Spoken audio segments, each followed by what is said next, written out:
La région d'Al-Mahbas a été le théâtre de grandes manœuvres militaires dans le cadre de l'exercice African Lion. Au programme, dans le désert de la région, des exercices terrestres mais aussi des manœuvres de saut de parachutistes appartenant à des troupes aéroportées. Une grande démonstration de force à quelques kilomètres du mur de défense marocain.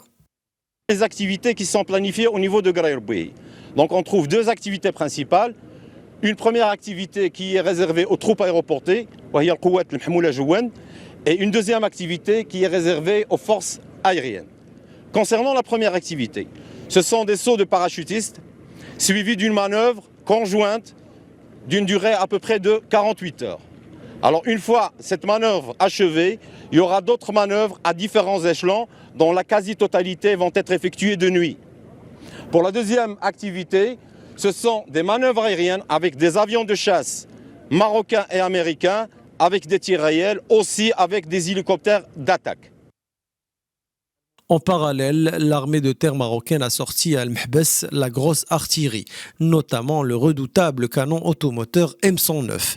Du côté américain ont été déployés des lance-roquettes multiples de type HIMARS.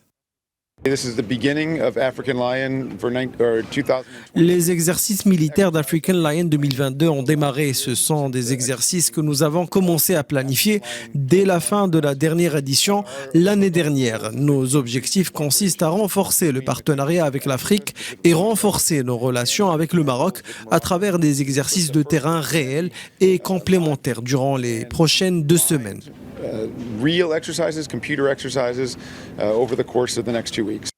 Le déroulement de ces opérations dans la région d'Al-Mahbas, aux profondeurs du Sahara marocain, revêt une importance particulière et constitue un signe de consolidation de la reconnaissance américaine de la marocanité du Sahara.